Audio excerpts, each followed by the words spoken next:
All right. What's up, guys? All It is right. Chris and Matt Stingray. Go this Rock way. the Watch. How's it going? I noticed What's that up? Rock the Watch just recently got a new logo. I did. Very Switching cool. it I up, like trying it. to make it a little bit more playful. I went with the, if you didn't notice, and we're a little bit older, kind of the schoolhouse rock type of lettering there. Got a buddy that does that type of artwork. Shout out to Jeff there, thank you. And yeah, he killed it, man. Looks really cool. I liked it. Try to mix it up, try to playful. There's a few channels out there way too serious about this, and I'm like, yeah, I've changed my logo about 3 or 4 times since I started doing this. Yeah, no, it looks good. I don't like it. Then I made it myself, but yeah, no, it looks good. Yeah. I figure it's time to change. You got to mix it up every once in a while, once a year or something. Yeah. So I figured, well, you figured, dude, we were talking about it. We figured we get back together, do another live stream. Yep. And I'm about to hit 15,000 subscribers. So I've been doing a bunch of giveaways for that. And there's been a lot of news, watch news in general. Things are happening in the watch world, and figured get together, do a little conversating about it, and that's it. So watches, talk crazy stuff. Let's start out with a wrist check. I think I already know what you're wearing because I think I saw take a guess. Flash of there it is. Two-tone bluesy. Yes, sir. Yep. That is awesome. Today I've been wearing 3 different watches. So I've actually worn this is a Crew automatic. I've been wearing this. This is an integrated bracelet, sort of affordable. And then I was wearing also, because I've been around the house all day today, my Waltham Bathyscaphe Blancpain 50 Fathoms. That's cool. Rebrand. And then I have on my newest acquisition. Well, not my newest, actually, because I've already bought another watch. But I didn't get it yet. I should have come yesterday. You can see it's not, the power is not on. Right. You have to press the button. And it gives you the time, but it is. Oh, very cool. It is low. See, now it has restarted because it's too low. There's the time. So yeah, that thing is wild. Now it's reset to midnight, so I have to reset the whole watch.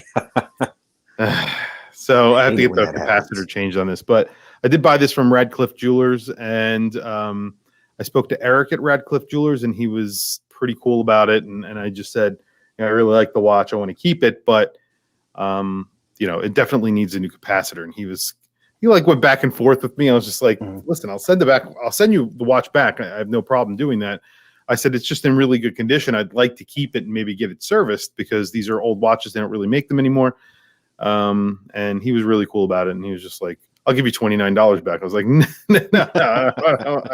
I'll send it back then. Cause I said, the capacitor on this is not $29. And we went back and forth and he finally, did it. So how old is that? So roughly? This one is probably from 2013, I think. Oh, okay. So it's not that.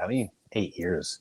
No, it's not. They're not that old, but they went out of business, and there is a little bit of there's like a company that I think bought them and are selling the old versions of them, and I'm pretty sure I hope they are putting new capacitors in them, but who knows? But it's a really cool watch. It's an odd looking watch, and I keep on, but you could see like that. It's funky. It's retro. Yeah, it's really well made. It's just,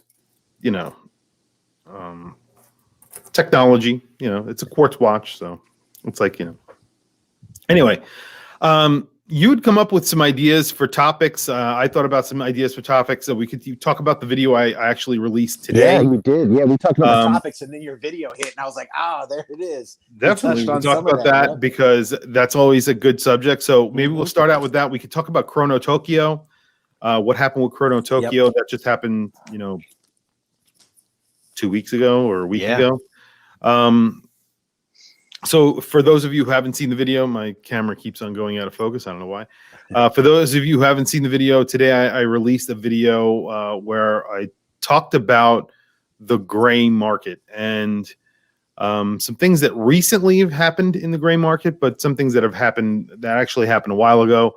One of the things that I don't think a lot of people know, even though Hodinkee have actually announced this on their website. Mm-hmm. And if you look at Hodinkee right now, I guarantee you, if you log on to Hodinkee's website, and you could try this at home, guys, Right. you're going to get a Hodinkee, a Crown and Caliber ad that's on every page, because Crown and Caliber is now owned by Hodinkee.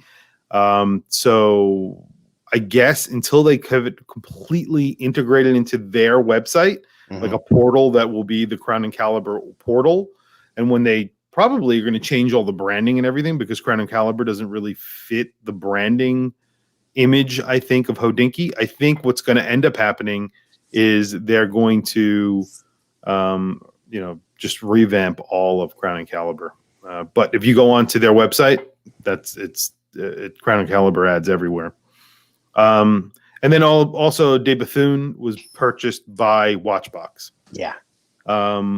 Which someone in the comments, and I wish I knew who said it, because it was a really good comment. They said, well, now this means that De Bethune is going to be hyped up like FP Journe and Elangen, because obviously they are that's the thing. Like they're and that was kind of the theme behind my video, is that there are gray market dealers and there are brand names like Hodinkee who are creating this hype around specific watches, and then they're selling those watches. So that's kind of what I was saying. And I know, listen, I love the gray market, and I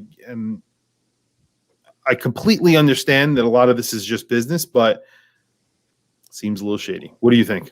Especially if you don't disclose it. Look, I don't have a problem with anybody making money, like you said, and doing that, but disclose it. I mean, put it in any other industry, and it's the perfect word you said, shady. It's, if you don't disclose that that's your, you own that company, it's a little disingenuous. You know what I mean? And then some people might find out and be like, man, you really hyped the crap out of this watch. Like you said, raise the prices in the case of Watchbox. And when they have an interest, when they have a financial interest in it, it seems fake. I think your video was spot on. It just seems fake. It's like, and people, like you said, people don't know it. Even though Hodinkee put that right on their website, I didn't know until I watched your video. I was like, what? Hodinkee bought? But it is kind of in line with the shady crap they do. So as far as their super expensive travel clock and and them not vetting the Panerai thing, with the in-house movement dealio, they got hammered on that one. So I mean, they're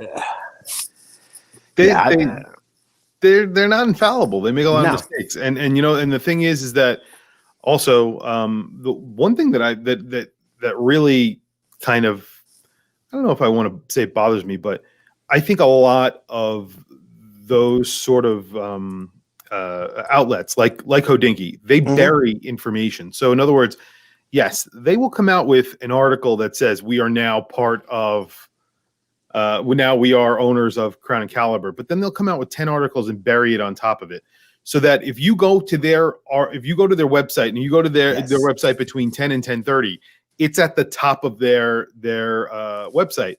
But if you go back at 10:31, it's gone, because they've already added 2 other stories on top of it. And what's that trick they use in the mainstream media? Probably release it on a Friday night. Nobody's paying attention, and stack articles on it, like you said.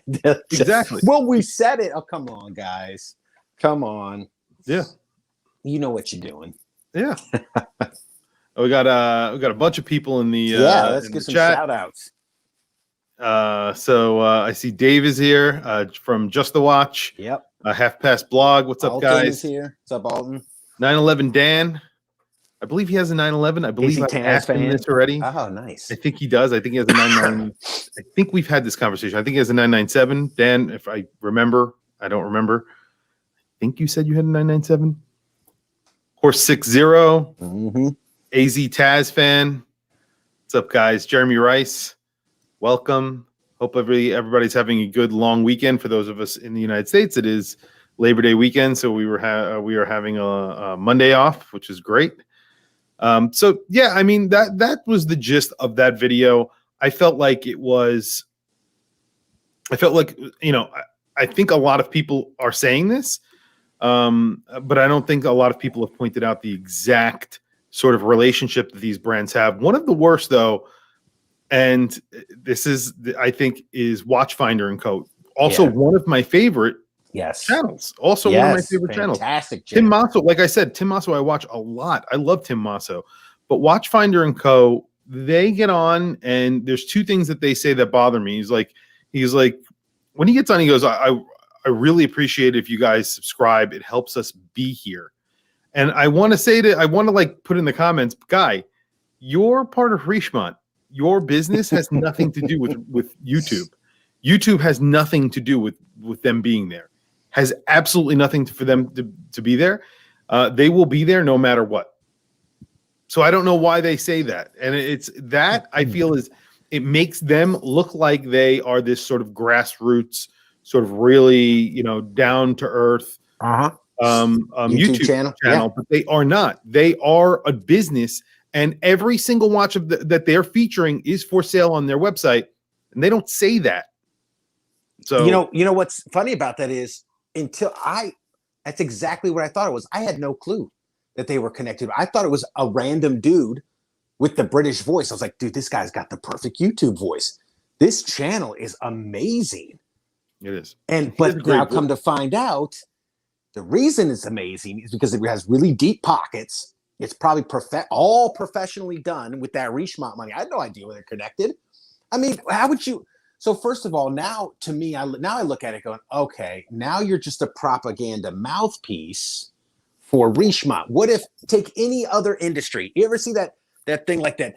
Oh, this is the JD Power and Associates for cars. I know we go to cars a lot, but cars are a popular thing. A lot of guys like cars. A lot of guys like watches. For JD Power and Associates, and then you find out a lot of these car companies pay these guys, or they're connected somehow, and so it's horse crap. They just whatever the brand, whatever the product wants them to say, they say it's great, and then sometimes it's not so great. Right. Yeah. So, or they hype it up, and they're able to hype up the price, like you said with Rolex, just keep pumping that price up and up and up and up. So. I think that Watchfinder go about it a little bit different, and I do like the way that they go about it. I do like their videos because me too. They're constantly showing watches that aren't your common everyday Rolex and this and that. But what they kind of do is they're always displaying something that they're selling, and they're not 100% of the time saying that. They say you can find watches on Watchfinder and Co. They don't say this watch is for sale on Watchfinder and Co. Because it is. That's where they're getting the watches. They're not just pulling these watches out of the air and then they go someplace else.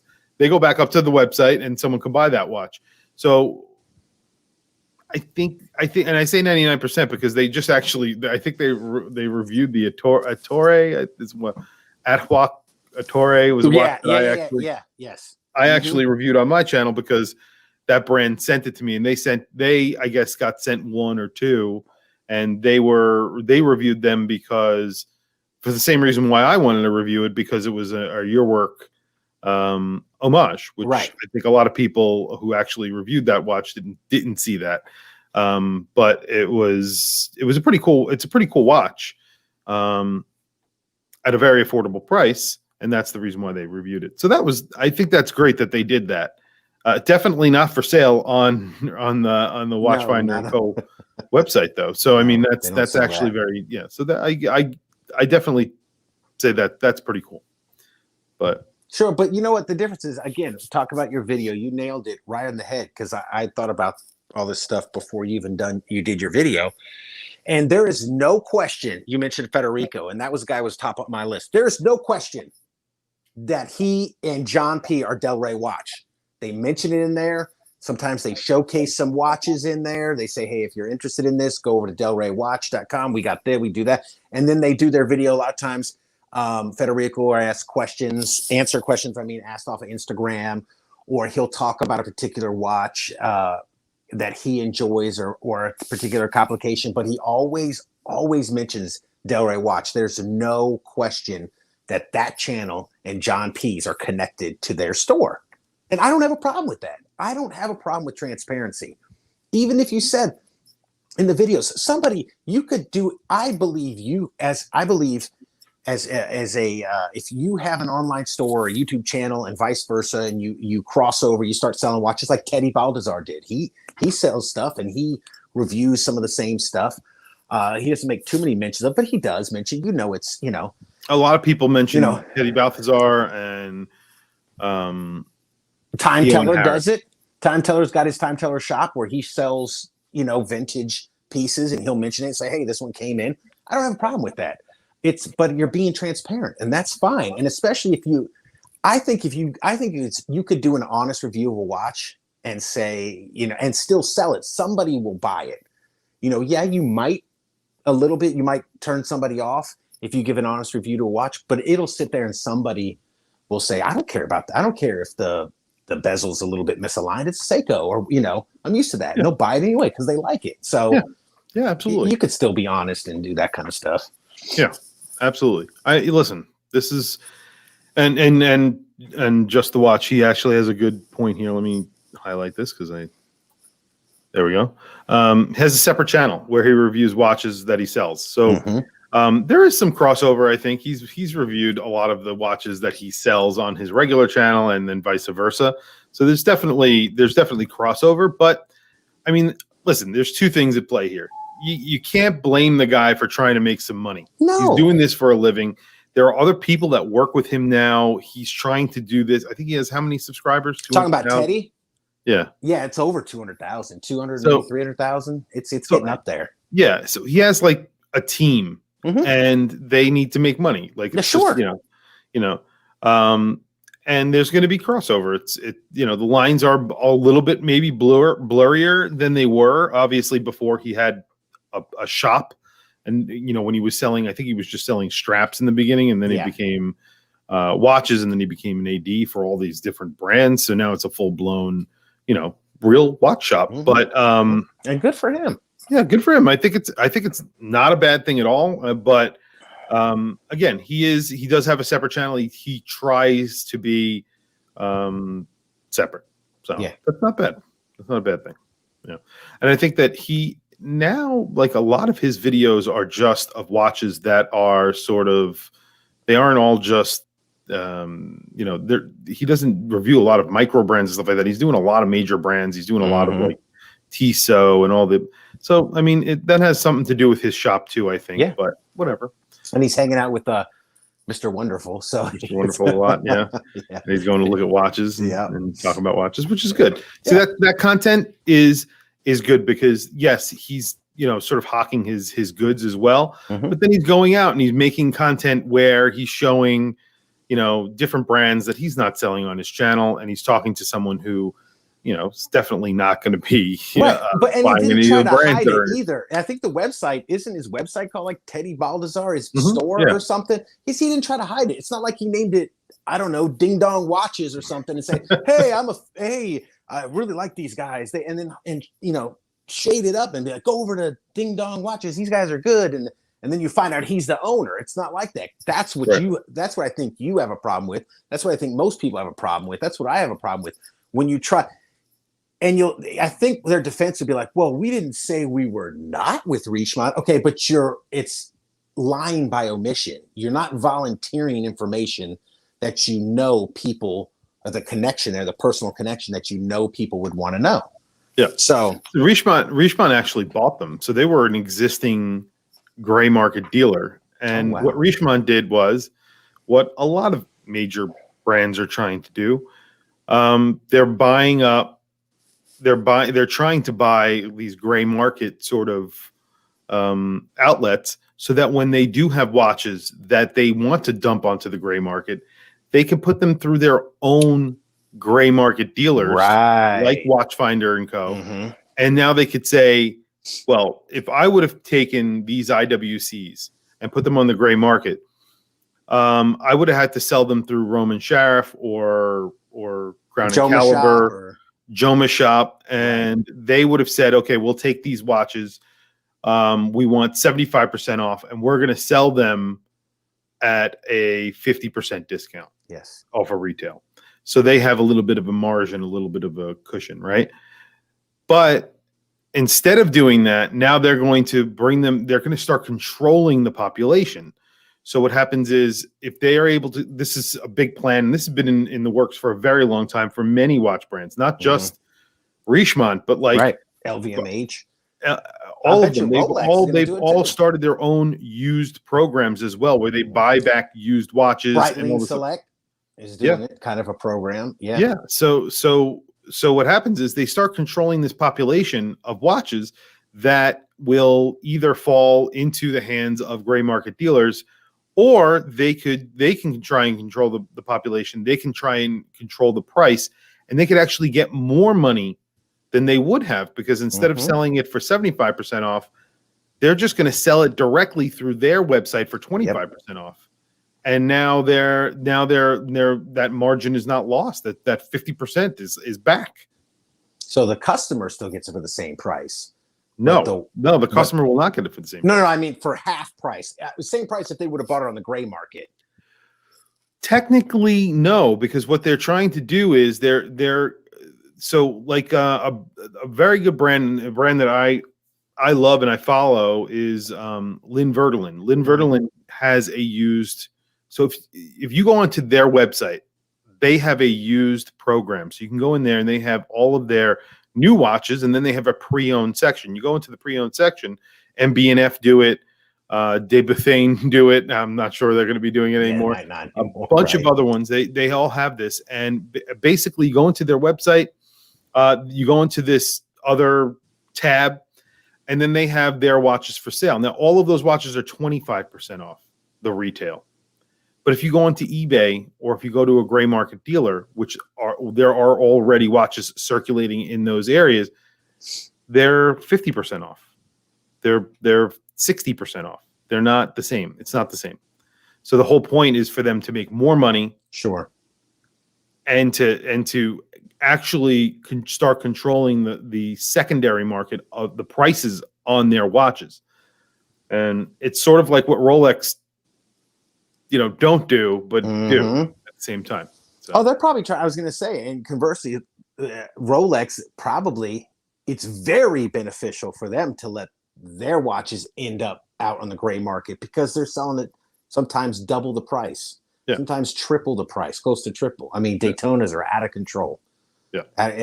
Why would I'm sure they're probably sitting here going, why would I sell a Submariner for $9,000, which standard black Submariner, no date, 9,000, 9,200, whatever they are now, retail, and they're selling for 15, 16 brand new on the gray market? I mean, it's economics for them. I think if they were to do that stuff, they probably do the same thing and actually end up making a ton of money. Yeah, because they're trying to do, I guess they're trying to come up with all kind of programs to sell watches, and there's rumors that they're going to get rid of ADs. A lot of brands are going to get rid of ADs and handle. They've already started that. Yeah. A lot of brands have already started that. It's Richemont went through that whole thing where they started closing all the ADs that they have, and they started opening up their own boutiques. It's all in an effort to control the price. That's it. That's it. Because the ADs they offer discounts, and they don't want to, they want to cut out the middleman. It makes sense. I mean, I don't blame them. So. That's just the way it is. So it does, but is that going to hurt the customer in the end? Raise the prices ridiculously? Because the pre-owned market is exploding. The gray market is exploding. People are not buying new. A lot of people are going and buying on the secondary market. So they want to control that secondary market a little bit. And if they start inflating the prices, the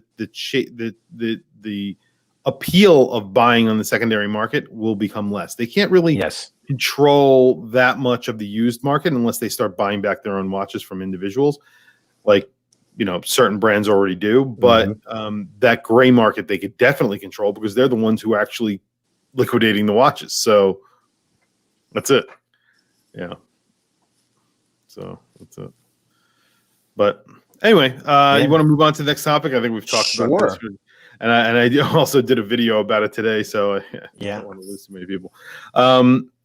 The other thing we were going to talk about is Chrono Tokyo. So I made a video about it. I think you guys, if you are here, hopefully you are subscribed. But tell me what you think, man. I think we briefly talked about this over text message. We did. Okay. I have a. First off, you want to give? You want me to give a synopsis of what happened? Yeah, if you would just give a brief. Yeah.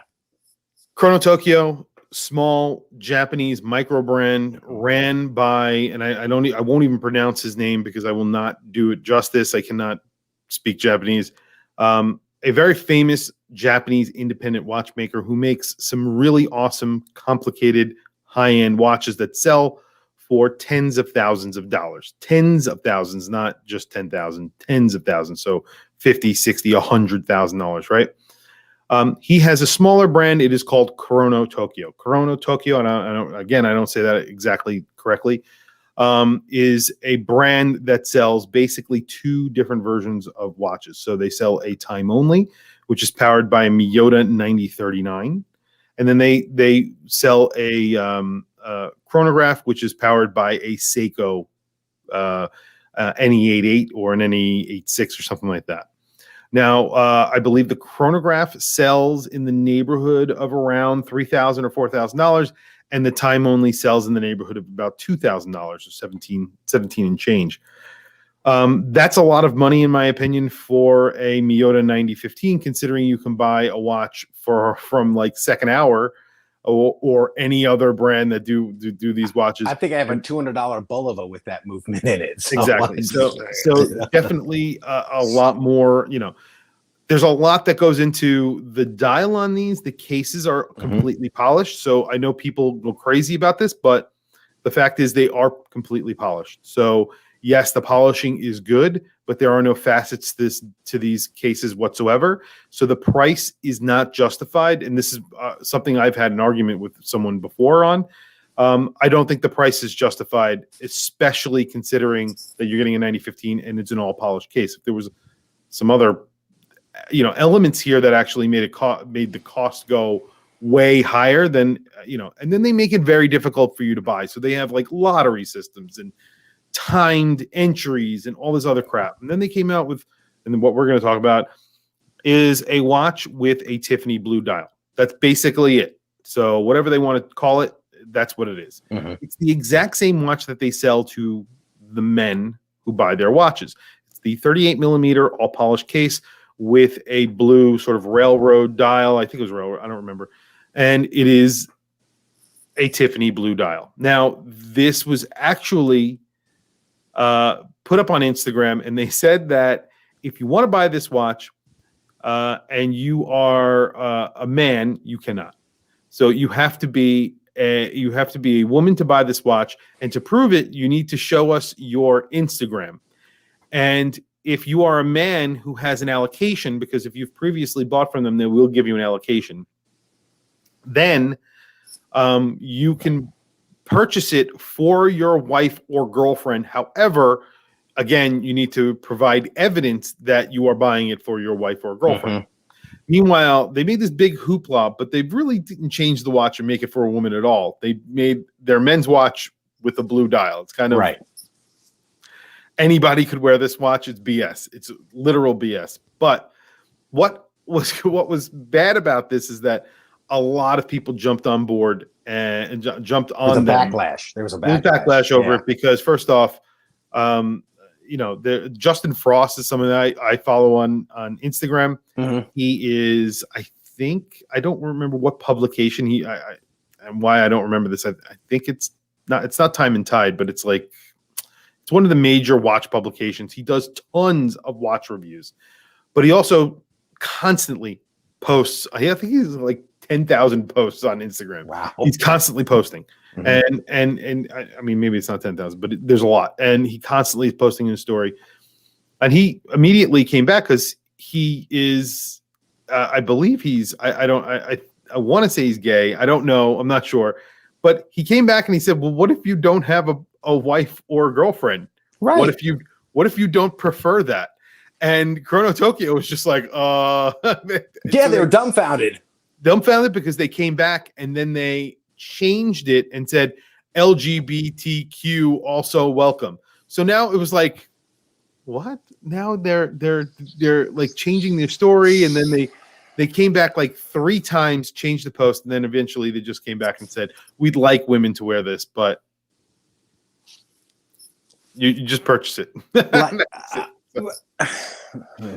So anyway, what do you think about it? You and I briefly talked. This type of stuff blows my mind, dude. Way to fight perceived sexism with more sexism. Yeah. How? First of all, so I was listening to Scottish Watches podcast, and they touched on this, and I forget the name of one of the hosts, and he was going on about this and the sexism in watches. And who? Where? What? This is not like you're talking about you're denying somebody a job because of their gender or their sexual orientation or whatever reason, or you're denying them a home or whatever it is. Nobody has ever said you can't buy this watch because you're gay, or you can't buy this watch because you're a woman. It's not like there's millions of women lining up to buy watches compared to men. I think, what is it, 96%? It's mid 90s of people that are watch enthusiasts, watch geeks who buy a lot of watches are men. That's not something set up to discriminate against women. It's because the majority of men are into that stuff. Who wouldn't like their wife to get into? I've tried to get my wife, here, babe, you buy this other one? No, I don't. I'm good. I got one. You're probably the same way. A lot of dudes are the same way. They would love to have their wives be into watches as much as they are, and they're just like, nah, I don't like it. I got my own thing. That's not sexism.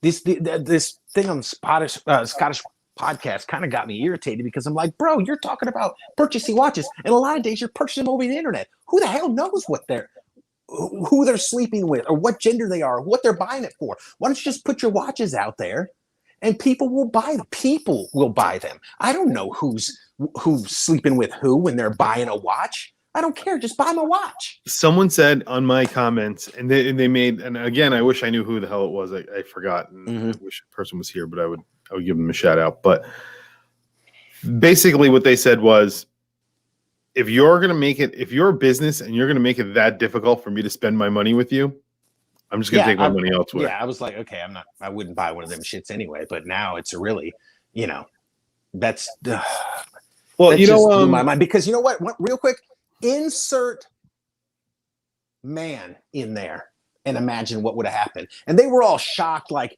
oh, well, you guys are, here we go with men complaining again. Or you guys are, what are you all shocked for that we say women? Take out woman, all right, and say only straight white men can buy this watch. Imagine that. Just imagine what would have happened. Only Japanese men can buy this watch. Whatever group, break down a group. Only this person, only astronauts could buy this. Whatever. People be like, so now you're discriminating. What? It doesn't matter who it is. If you say only a certain segment of people are allowed to buy your watch, especially based on how they are born or who they're sleeping with, that's discrimination. You don't get to fight perceived discrimination with more discrimination.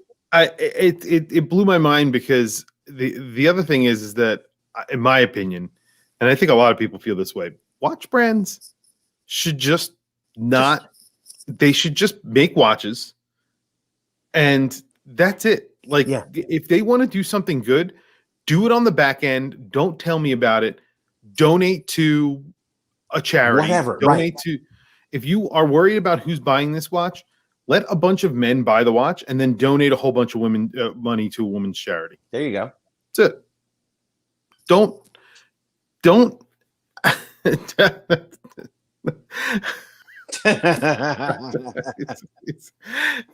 always good for one.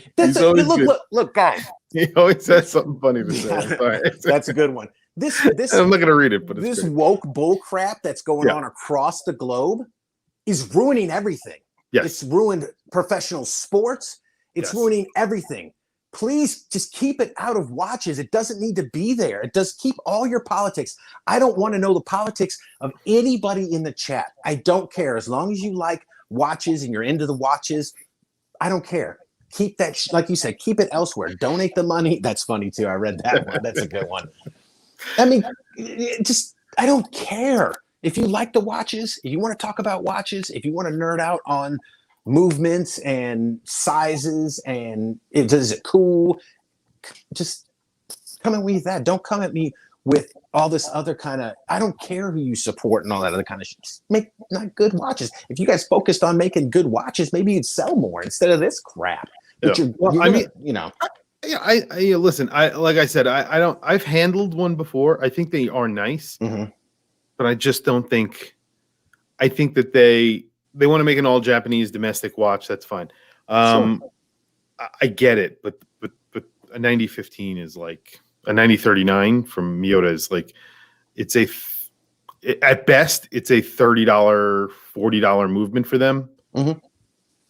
Yeah. I can't see the reason why they would, you know, that's a lot. That's a lot for something that's, I mean, if people want to spend their money on that, as long as they know what they're buying and they're cool with it. Like I bought that Seiko, that Frost Monster. I knew I was overpaying for it.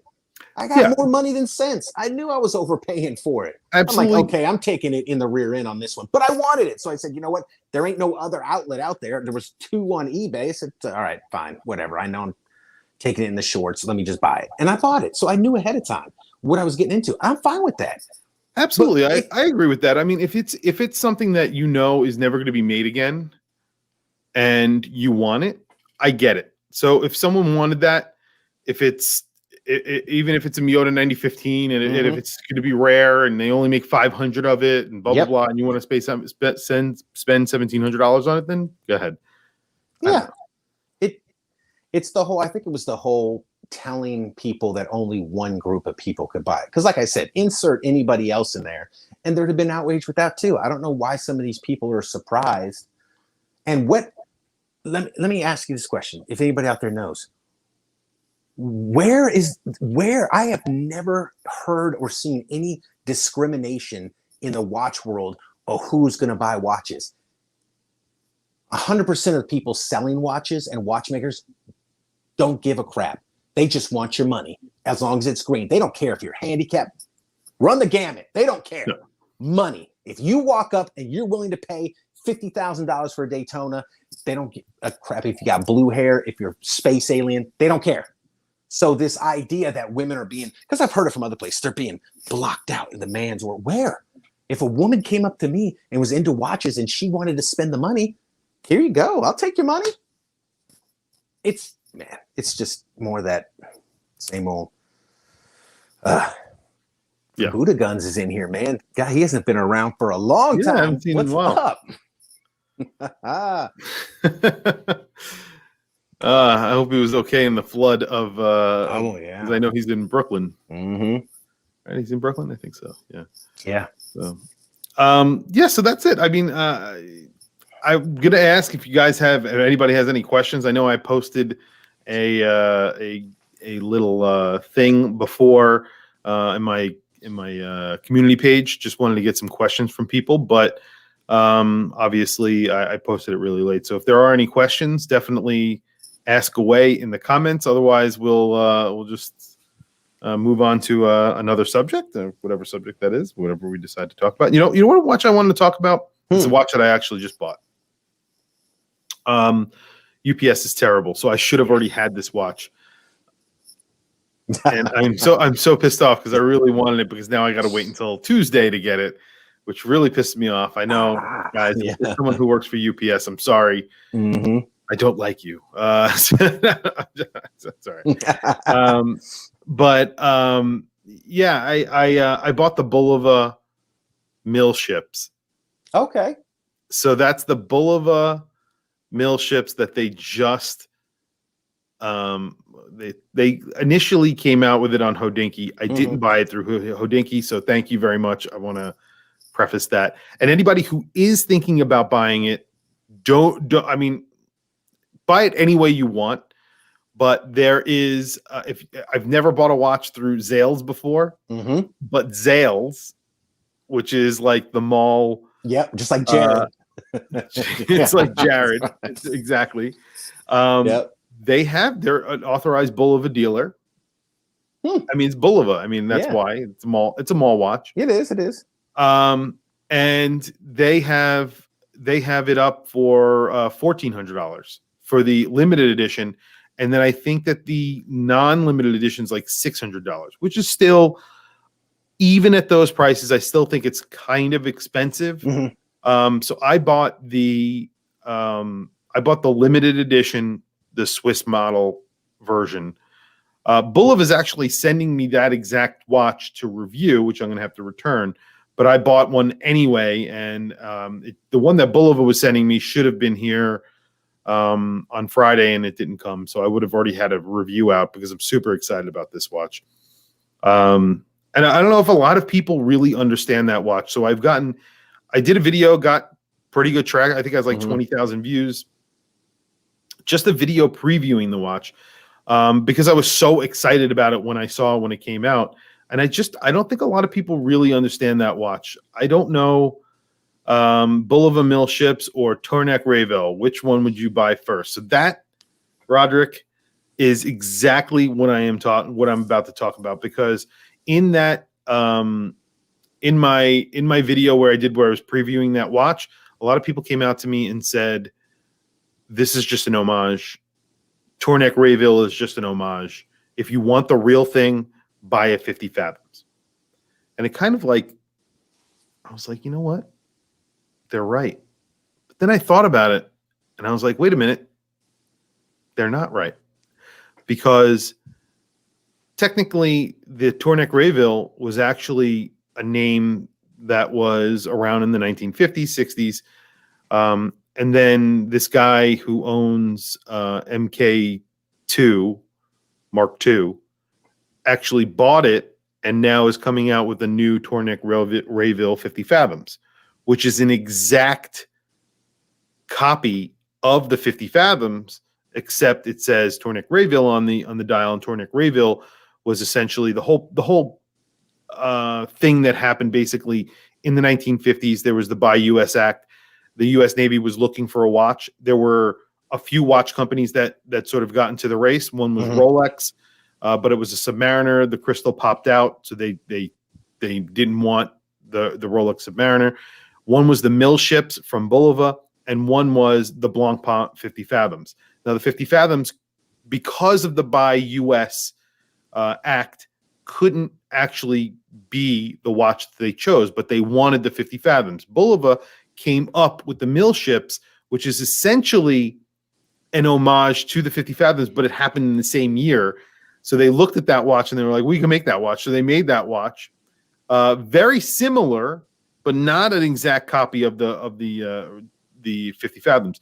Tourneck Rayville was this guy, Alan Tourneck, in I believe it was New York, and he was just like, you know what, 50 fathoms. He sold Blancpain. He was just like, hey, I'll import your watch. We'll redial it with Tourneck Rayville. We'll put US on the dial, and it's a US watch. It's made in the US then. Not made in the US, but it's imported and it's coming from a US brand, and it covers you in the Buy US. So you sell me the watches, I sell the Army the watches. That's it. So that's what they did. And Bulova actually won that contract with the US Navy. However, they found out that the contract was only for 1,000 watches. And since Bulova was just a huge company, they decided not to actually fulfill the contract. So that's when Tourneck Rayville stepped in, because they were still looking for a watch. So Tourneck came in and he was just like, I'll do it and I'll fulfill it with these watches. And they were 50 fathoms. That was it. So the thing is, though, and this is my whole point, and from what this guy Roderick is asking, Bulova mill ships, yes, this is a watch that has actually never been made by Bulova. It was a prototype. They made 12 of those prototypes. Those are worth $100,000 each now. I think only 6 actually exist. Imagine you're the person who has one on the internet. And Bulova has been in operation ever since. However, they never actually made this watch. Tourneck Rayville, not in operation. They made a couple of watches. They made 1,000 watches. All of those are worth a lot of money. Those are worth around $50,000 to $100,000 as well. Not too many of those actually exist, because all of these watches were actually used in the field. And then there's the 50 fathoms from Blancpain. Now, the thing is that Blancpain the name was bought. They were basically out of business. And then Jean-Claude Bibier came in with Frédéric Piget and said, we'll buy you. We'll buy that name, and we're going to revive the brand. So technically they're doing this guy from MK22 or MKII or MK2, whatever you want to call it, Mark II, is doing the exact same thing that Jean-Claude Bibier did back in 1983 or whatever the hell it was, 1982 or 3 or 9 or I don't even know. But the brand was basically defunct from like 1977. He came in and bought the name, and then he started making it 50 Fathoms again. Why? Because it was their most famous watch. Mm-hmm. And then he made it a lot more higher end because he bought the brand with Frédéric Piget. So Frédéric Piget, if you guys don't know, is a big watchmaker, makes very high-end movements, made movements for Omega, but also make movements for Vacheron. I mean, well, did make Vacheron movements, some Vacheron movements. They made some movements that were made for AP and Patek Philippe and other brands that used a lot of their parts and stuff like that. So this is a very high-end watchmaker, and obviously, the 50 Fathoms is a very high-end watch now. But it wasn't back then. It was actually a cheap watch. It was cheap like the mill ships. So out of all of them, I would want I would still want the 50 Fathoms, but I bought the mill ships, and I'm going to buy the Tournec Rayville when it comes back out. I think the Tournec Rayville is around $900, but you're getting a 6R movement in it, which is great. And you're getting a Seiko 6R movement. So I would buy the limited edition mill ships, especially if you can get it at a discount. And I would not buy the Miyota 8 series powered mill ships because it's an 8 series, and I'm not a huge fan. Not a bad watch at all. I actually really like it. But I would probably, and I did go for the limited edition over that any day. And that's just the way I spent the extra money. I know it's a lot of money for a Sellita movement, but I really like it. And then I would definitely get that Tournec Rayville because it's just as genuine as the 50 Fathoms. That's what I'm just trying to say is it's no different from the 50 Fathoms. You're a lot of people go crazy over this, but that's the case. What do you think about it? I mean, this is sort of like people buying a name and restarting a brand. IkePod, they just recently did this. It started by Mark Newman, and these were like really awesomely designed watches. He has nothing to do with the brand anymore. They bought the name, they started the watch, and now here we are. They have so this is exactly the same shit. People do it all the time with a variety of different products, and it's usually because it has name recognition. And I don't have a problem with it. I don't see a problem with it at all.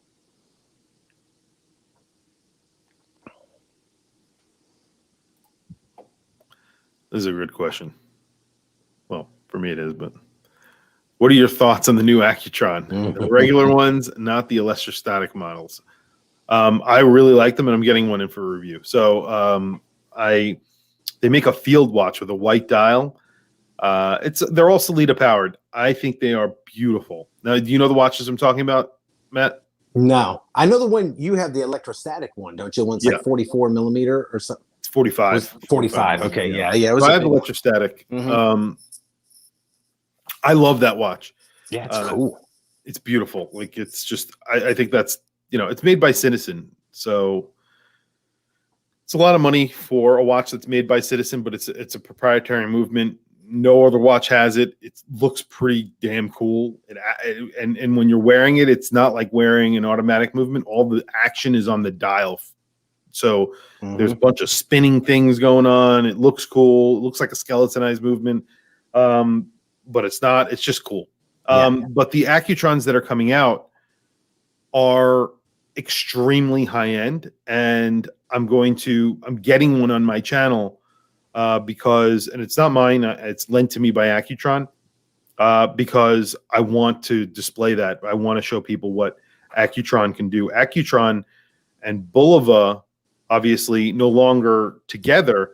However, Accutron has always been a high-end manufacturer, not like they're not like Rolex or in that range of watches, They're more lower high end. You know what I mean? But they make some amazing watches. And the watches that they just recently came out with are all sort of heritage models that if you went on like eBay right now and looked them up, there are a bunch of them on eBay, and they're coming out with them in really good sort of sizes, and they all have automatic movements, but the finishing is top notch. And I've said this about Bulova, and I've said this about Accutron many times on my channel. I buy Bulovas with my own money, and I get Bulovas in for review, lent in from Bulova. I get Accutrons as well, lent in from Accutron. The finishing is literally some of the best of any mid-range, higher end watch, Swiss, German watch that you can buy. Absolutely, 100%. And I think they blow Seikos out of the water, and a lot of them are priced at the same level too. So that's why anyway. Yeah, no. We talked about this a while ago that, especially in the last couple of years, that Bulova and Accutron, that was funny. I saw that. They were moving. It seemed like they were moving up market a little bit. Like they were like maybe Citizen got a hold of them and said, "Look, we're going to put a little bit more effort into these watches and make them a little bit better." But again, man, Citizen, they kill it. You can. I don't know that they put out a ton of watch geek watches, but they sell the most watches in the world. We talked about this. Citizen is. I just bought a Citizen, that Skyhawk Blue Angel. That's a cool watch, man. And watch. It's funny you were talking about Zales. I got it from Jared because Jared. Did you? I did. It was a cheap dude. They had one on Amazon that I found by somebody in Japan. They wanted $600 for it. Then I found one at Macy's. They wanted like $540, something around there. And then that deal went away. I was going to buy it from them, and then I just kept searching, and Jared came up for like $515 plus tax or something. So I said, oh, whatever, I'll buy it. It's a cool watch, man. I always tell people, if you're not a watch guy, if you're the type of guy that has one watch, that's the one you wear all the time, and you're not into watches, you just use it as a tool like everybody else, get you an Eco Drive, man. You cannot go wrong with that sucker. Agree. You can't. Yeah. For non-watch people, Eco Drives are the best. Yes, absolutely. Eco Drive's just all around, like, I think a solar watch doesn't have to be an Eco Drive. It could be any solar watch. If you are not a watch guy, but you want to have like something that looks good, but is going to be really easy. It's easier than a quartz. It's easier than an auto quartz. It's easier than an automatic movement. It's easier than any other movement. Yep. You know, I just got a no change in batteries. It's great, and the batteries last for. Sometimes they last. They say 10 years, but sometimes they last way longer than 10 years, which is awesome. I have one right now. A Citizen Caliber 8900, I think it is, a perpetual calendar thing that my wife bought me 11 years ago. Still going. Yeah. Still going. Valjoux just came out with their diver in solar. It's awesome. I got one in for review. It's an awesome watch. It's just a really cool watch. I actually do like solar. I've never really gotten into them, and I think they make the solar watches are pretty cool, especially when you're considering how long they actually last. It's great.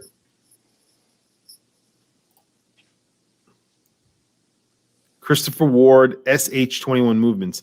They're actually pretty nice. I've never had one in for review, and I will get one from Christopher Ward. I have to, because they keep on coming out with other watches, but I was thinking about Christopher Ward. Now their movements, the SH21 looks awesome. I don't know about the quality up close because I haven't actually seen it, but I will say this. So I was actually thinking about it today because I was looking at my I have a C65 dive timer. I was just looking at it.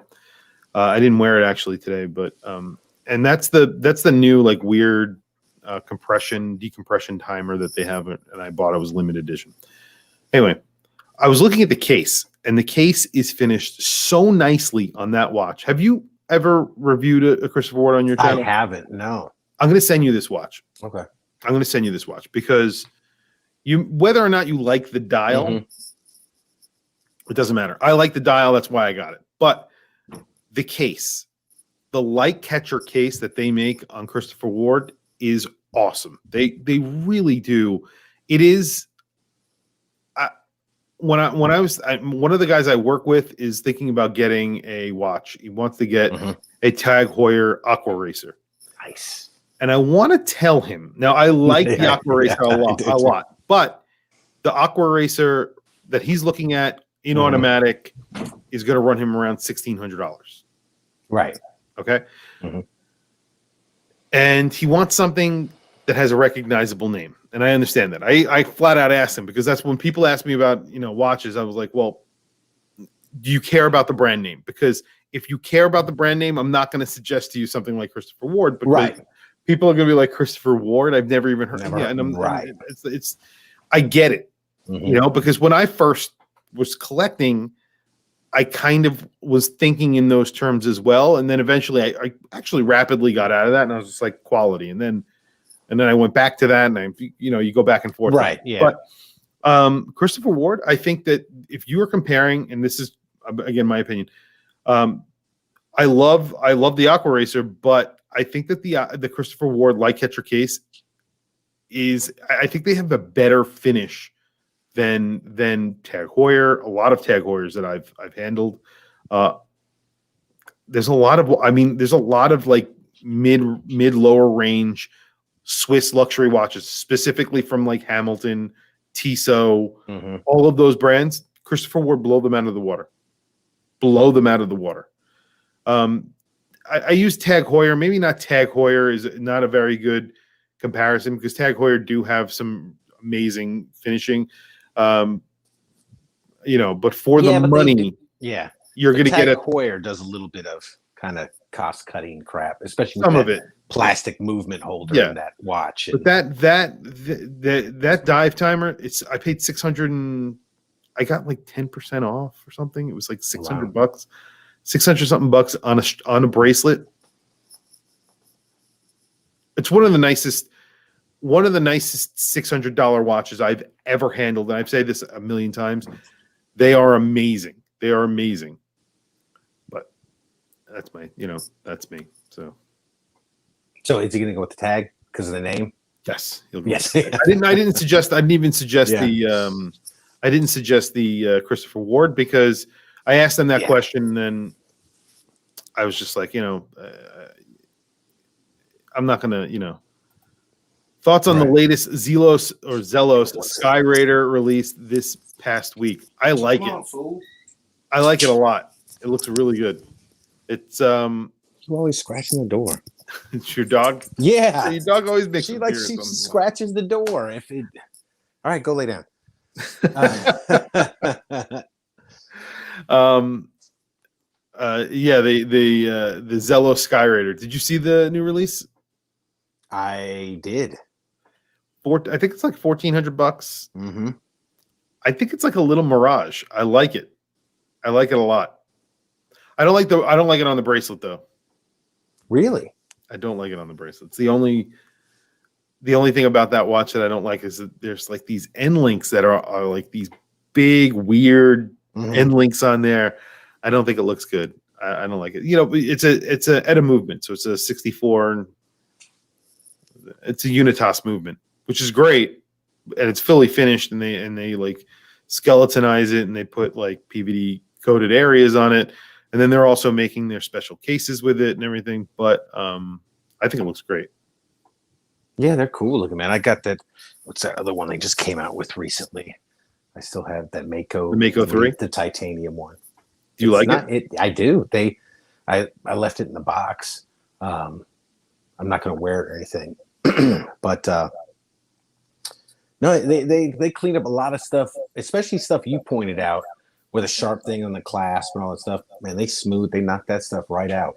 Yeah. So I got to give it to them. They listen and they make rolling changes on a lot of their watches. They've made some really good changes on their watches over the years. I've I've told my Zelos story Mhm. a million times. Back when I called it Zelos, and Zelos. Zelos. But this is an easy question. Seiko Ne88 versus the Valjoux 7750. For me, the Ne88, because it has a column wheel and a vertical clutch, it is technically a higher end movement. The Valjoux 7750, great movement, workhorse, Swiss made. But I would go with the Ne88. I think it's a little bit more of an attractive watch movement. Not attractive to look at. It's whatever, but it looks like a 6R, but it's basically an 8R movement. So it's a little bit higher end than a 6R, significantly higher end. I actually featured a watch just recently on my channel with an Ne88.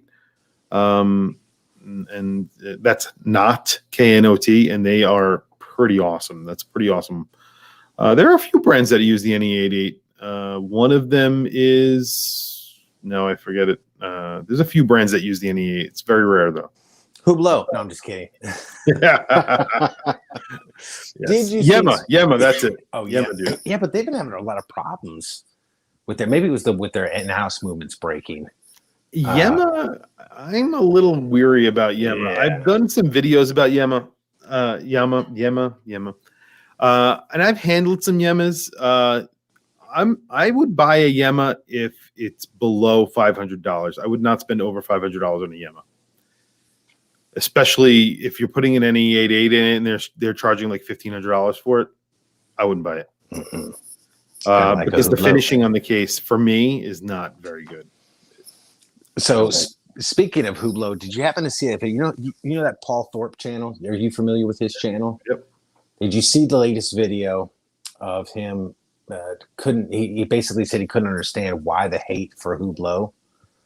And he think it was kind of like this train just to jump on. Everybody hating on Hublot. I think there was a little bit of that, but some of the stuff people pointed out, you're charging 10 grand. I mean, you can't even line the screws up on the Hublot, and you're putting not a cheap movement, but a movement that you could find in $1,000 watches. I kind of likened it to, I was going to make a video and I said ask, but I kind of likened it to, hey, look, this is like the Hublot Porsche. It's very nice, but it comes with a Honda Civic motor, just like everybody's Honda Civic. That's why people don't like them. Yeah. Because I think people see through exactly what they're trying to do. They're trying to overcharge. Yeah. The other thing was that they came out with the big bang after not after, but I mean, it was definitely well after, the AP Royal Oak and like the holy trinity of sport watches. They came out with theirs and basically took elements from each one and then threw it into their watch. And then people were like, Hublot means porthole or whatever in French or something like that, because that's the design. So they copied the Genta design and they were like, oh, porthole, that's what we're all about. So, here we go, going back to cars again. The Maserati Quattroporte. Like, yeah, it's a Quattroporte. You're like, that literally means 4 doors. Like, they called it the Maserati 4-door. Yeah. Come on. Like, good Lord. Yep. CW versus Formex. Again, I don't know. Have you ever handled a Formex? I have not one of those either. I know it's got the cool little cushion case thing. Yes. Yeah. So the Formex 39, if I was comparing it to a CW Christopher Ward, like C65, probably a C60, it's close. I would probably say the C60 because of the bracelet. The finishing on the case are pretty much on par, but it's the styling that I like a little bit better for myself from Christopher Ward. Dial wise, I would go with Formex because the Formex has a textured dial and they usually do a really good job with their dials. They do have adjustability in their bracelets as well, which is really good, but I like the style of the Christopher Ward a little bit better. It's a little bit more of a traditional sort of dive watch, while I felt like the Wreath, which I had in for review from Formex, was a little bit on the larger side, but didn't need to be, if that makes sense. It was 40 millimeters, but it wore like a 42 millimeter or 43 millimeter. It was actually very big compared to like a 40 millimeter Christopher Ward, which wears like a 40 millimeter. But besides that, I just like the general case shape of the Christopher Ward a little bit better. But that's just me. That's really what it comes down to. I think that they use better movements in the Formex, so it's really a kind of a toss up, I guess. But they use higher end, more decorated movements, but they do charge more money for their watches. So, I mean, it's really up to what you like. The 39 and the 43 millimeter versions of the Essence are beautiful watches, great everyday watches, and that cushion really does work. It really does work. It's really comfortable. I like it. It's really great. So, let's see. Yes, very true. A lot of brands actually do that. Many brands do that, and they charge a lot of money for it. I mean, Hublot gets a lot of backlash because they use a 7750, whereas the Richard Milles, so the difference between Hublot and some places, a watch brand like Richard Mille, is they'll take a movement, completely break it. I mean, Dupuis is it's just a module that sits on top. It's a chronograph module that sits on top of another movement. Usually that's a 2892 or whatever they could put it on top of. But AP used it. There are a lot of brands who have used it. So it's not like that's, And the other thing is that they take it apart and they put their own screws. They coat bridges. They finish the whole thing over again. So it's really not the same movement after they've done it. But I think a lot of what Richard Mille is doing almost completely bespoke. So they have used, but so have MB&F and other brands like that. It's just a shortcut. So it's awesome though. I mean, yeah, the Essence is awesome. I love the Essence. You definitely got to get a Chris. Yeah, I want to check. You got to get you got to check them out because they are really awesome. Yeah. So, Hublot is nouveau riche. I agree. Yeah. That's true. Yeah, that was the other thing about Hublot, that they were saying a lot of those douchey football, we call soccer players, footballers. Everybody was rocking those, and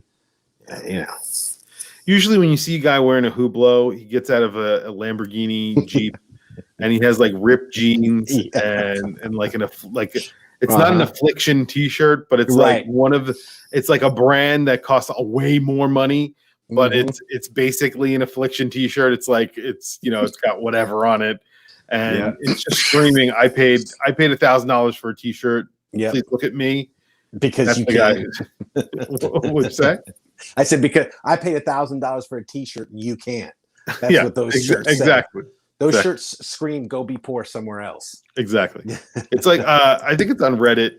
There's like this idiots driving cars, and it's like my favorite thing to watch. It's just always like these idiots with a $500,000 Aventador or whatever, however much it costs. Like, and they have an Aventador, and there's like a crowd of people, and they want to like do a burnout, but they can't.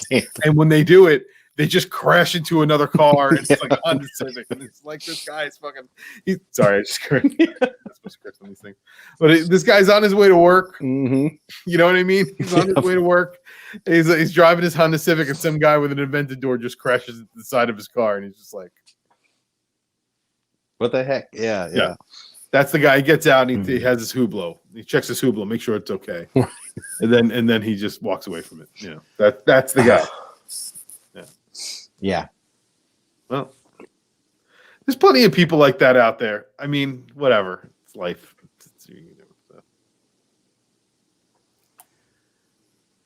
Same price as a Sealander Elite.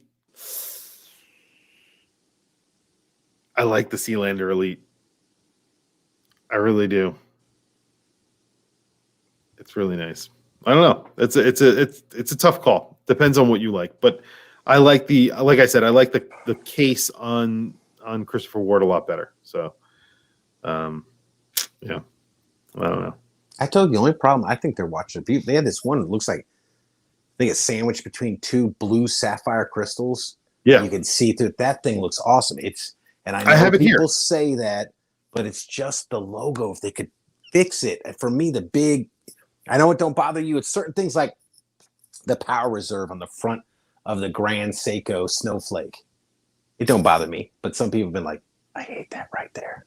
I like it. I like it. I like it. Cool. But I have heard the Christopher Ward I get, but I don't mind it because when they changed it and they started putting it at the top, and it's Christopher and Ward. Yeah. You know, when they were putting it Christopher Ward aligned left, that was just like, yeah, that's what I'm talking about. Yeah. You're like, what? Why? What? That doesn't, right. It's symmetry. I mean, you know, the power reserve on the one side, but I like the design of it is cool. It's good. Power reserve for me, and it's crazy. I don't have a power reserve watch in my collection. It's my favorite complication. Why? I don't know. Because it reminds me of a car meter. Like I'm near full. I'm empty. Yep. I love that. I think it's so cool. And I owned watches with it right now for whatever, and I have like 100 watches. I don't have one with a power reserve. I think that you got to fix that. I do. And I think if they put it, there's some watches I've seen they put it on the back. That's very cool because then it doesn't mess Panerai with the face. That. Yeah, that's really cool. It's really cool. I like it's because any watch you take it and you wind it. I only give it like 20 to 30 winds because I'm like, okay, I don't want to overwind it. I don't know how much is actually full because a lot of times they don't tell you wind it 50 winds and it's full or whatever. They don't tell you. So you don't know. So you're kind of guessing. So with a power reserve, you can see the little meter move up. You're like, yes. Yep. All right, full. I can stop. Yeah. You know. So and what's great about it on the back of the watch is you take it, you wind it, you look at it. Okay, it's full. Then you put it on the back and you're resting. Right. You don't need to worry about it. You know it's full. And then when you take it off at the end of the day, you look at it and you're like, it's still full or it's not full. Because I was walking around. Right. Exactly. You pick it up and you can be like, it's half full. I'm just going to throw it on my wrist. I'm not worried about it. That's it. You know, it's great. That I think is a great complication. I think it's one of the most interesting complications. GMT, I think a GMT is great. I think that a power reserve is great. I think a chronograph is absolutely useless for me. What are your favorite complications? Date. I have to say a date because it's useful. It does. Look, I get it. I like to look at a watch, a no date watch. I like no date. It like you said, symmetrical. If there's nothing on the dial message, but God, I keep doing this on days when I don't, and I'm like, this is one without a date. You know, I'm watch. So I'm like, what? Yeah, I like the date. And GMT, even though I don't travel, it's kind of cool to have the extra hand. Pain in the rear end to set them if you don't get it right. It's their pain. And power reserve, that's cool too. That's definitely cool. Yeah. AZ Taz. What'd you say? Oh, I said AZ Taz fans. I like ball watches. Picked up. Yeah. You have experience with this? Yes. Yeah, I do. I have one of those too. Is it the Marvelite, the Carrying Edition one? Well, there you go. That's a perfect example. You talked about why don't you donate to some. That watch, they were donating. It was a limited edition to 1,000 pieces. They were $2,300, I think I paid for that. And they were donating $300 from each watch to help fight COVID. I don't know who necessarily they're donating it to, but that's what it says on their website. First responders? Maybe. I don't think it says. It just said that they were donating $300 from I every remember watch seeing sold something about first responders to with the them fight with because, COVID. That might be right, but that's like, you because do the math, that's $300,000. yeah, So, I mean, that's great. That's awesome. Yeah, and that's but now you have owned a few watches that I think Ball try and sort of mimic. One of them being Rolex. Another one definitely, well, it's mostly Rolex, but I'm trying to think of another brand that you own that they've sort of copied a little bit. Not copied, but emulate. Definitely Rolex. I think that they try and be a little bit like a Rolex. What do you think? The quality versus Rolex. Be brutally honest. so it's an alternative to Rolex, my right? But understanding. I'm just saying, like, I mean, look, perfect it's not example. the same price either. Milgauss. So go ahead. No, it's not the same price. I got the Milgauss. I think the Milgauss cost me $9,500. This one was $2,300. Now I know even at retail, the Milgauss was like in the mid sevens somewhere, I think. So it was still, even at retail, probably about $5,000 more. It's my understanding that each one of these, at least, I don't know if every ball, but each one of these, the Marvelite Carrying Edition, had to be, you order it and then they build it. Yeah. So it's not just sitting there on the shelf built already. They didn't build 1,000 watches. You order it, they build it. It's nice. The lume on it, the tritium tubes are awesome. Where they're bright, it's beautiful. I think you were right when you said the biggest. You mentioned one time that their bracelets is where you have the biggest heartache with them or heartburn. I have to agree. The bracelet, the clasp, and all that. And when I do the full review, I'm going to talk about this. It's kind of janky. They use a friction fit on this particular watch, and I've actually done stuff where it's because I wear my watches a little bit loose. I like to say I put like a pinky underneath the bracelet and I'm good. So they move around a little bit because I don't like them super tight, And I've had it slide down wearing the ball and done one of these numbers where and it'll pop off. It's happened. And I'm like, okay, that's kind of pain in the ass. It's kind of cleaner because there's no buttons on it to release it, but that's kind of a pain. That's also a cost cutting thing because it is.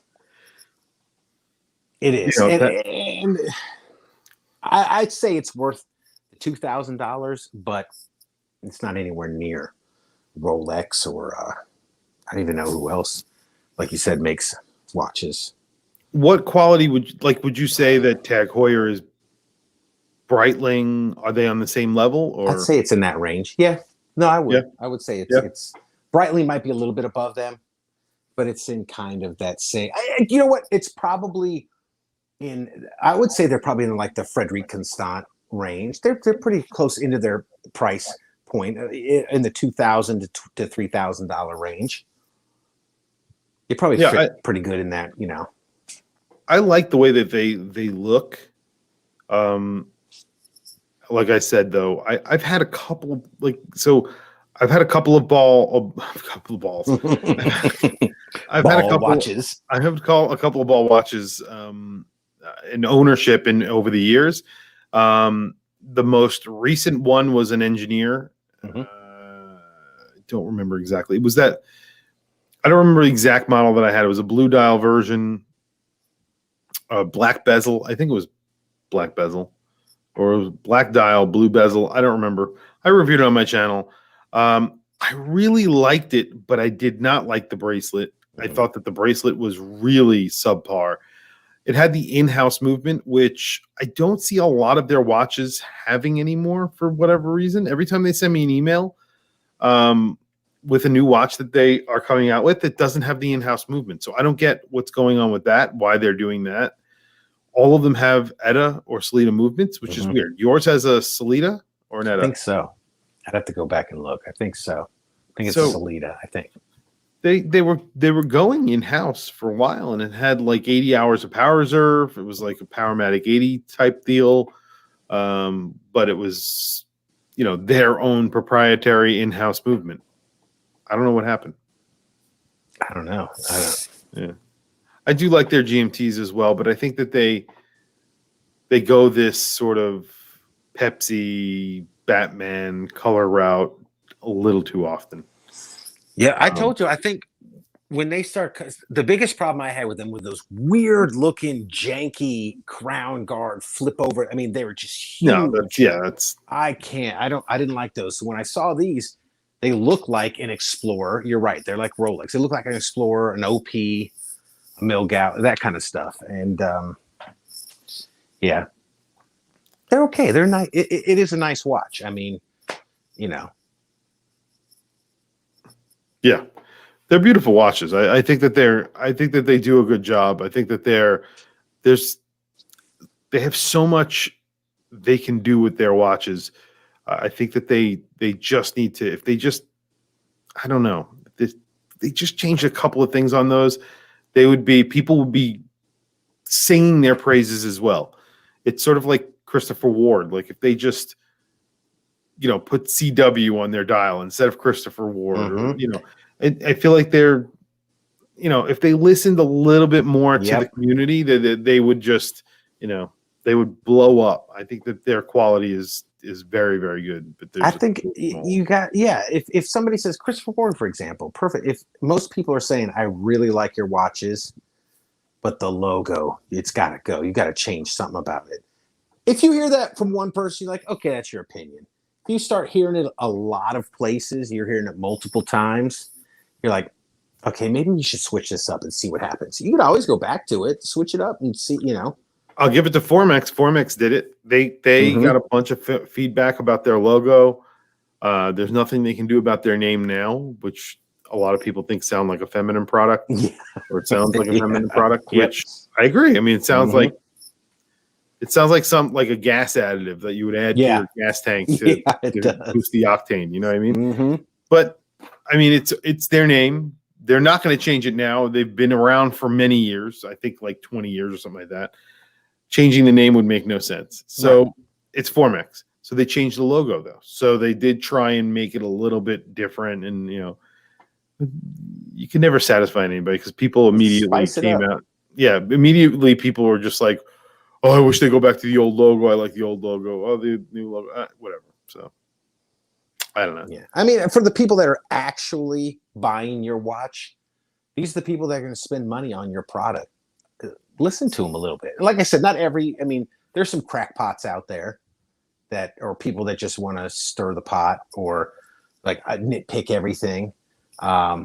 We know we get them on our channel comments in there, so it's the same thing with the watches. But if you start to hear several people say it, for example, I've had several people in my comments say, "Hey dude, I like your channel, but you should try this." And I'll go, okay, and I'll consider it.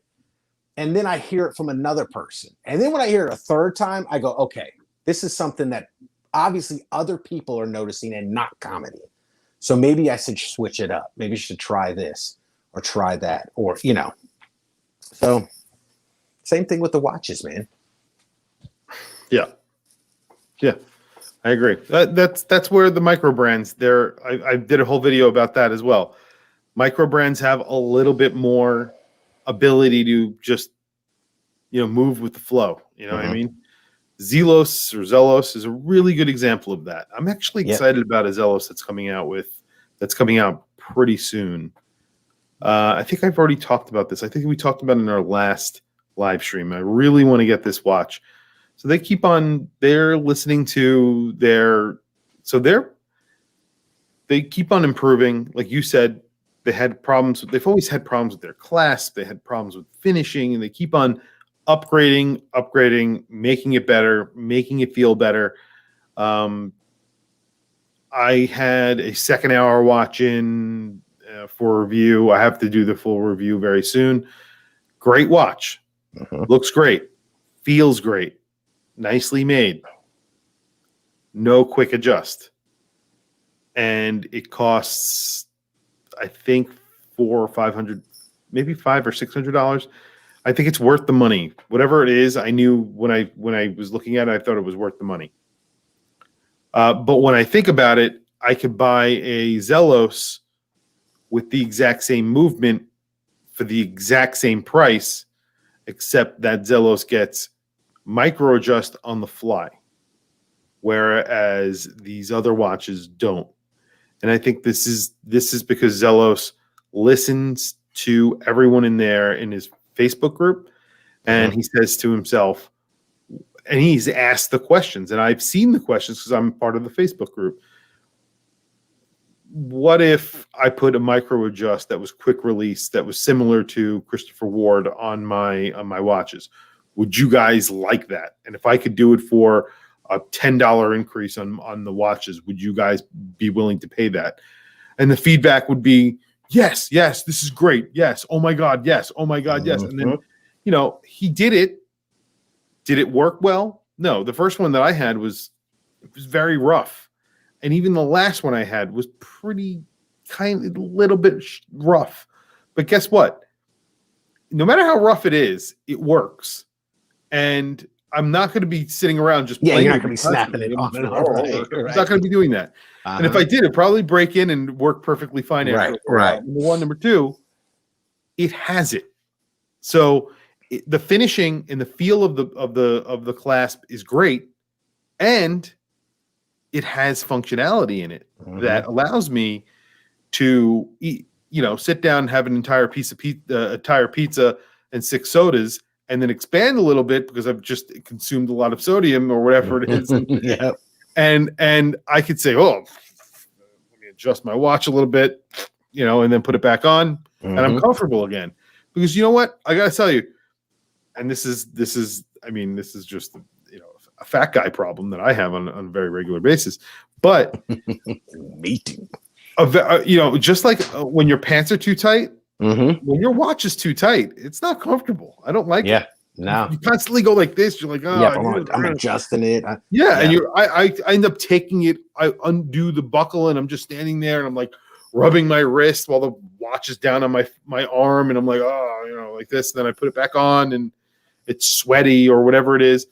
Having a quick adjust is the best. It's the best. Yep. And I think a lot of brands need to catch up and do that.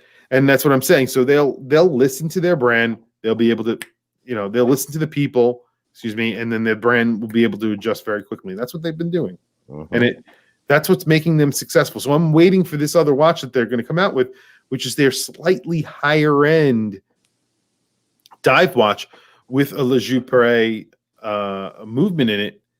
And that is going to be, so it's not the same movement that's in the Mirage. It's going to be like an ETA 2892 or ETA 2824 replacement that they're actually making for, I would imagine they're going to be selling this to a million watch companies, but that Valjoux Perret name is sort of a higher end, citizen owned higher end movement. I think that's going to be really cool. Anyway, it is. And I think he did it. I think Elshon did it right. He's slowly building the name out there. He didn't just come out and release a $1,400 watch. Here it is. He does the rolling changes. He builds a name for it. He releases really cool watches, and now he can start releasing more high end. Because didn't he release like an $8,000 or $12,000 tourbillon or something a little while ago? I was like, that's the so he did release the tourbillon was the I think it was the Mirage 1. I don't remember. And then the Mirage 2 is the watch that I have. I have it here right now. I have it for review. That is 4,500. Okay. 3,500. I want to say 3,500. They sold out. I was going to go buy one. That's how much I liked it. And when I went on to sold out. When I went on to buy it, they have the one that I have is available. But I don't like it as much as the darkened dial. So I was like, for $3,500, I'm not gonna. Right. It's a lot. So I didn't. I ended up buying this anyway. So. Which is way weirder. So that's cool. And the Bulova I bought. So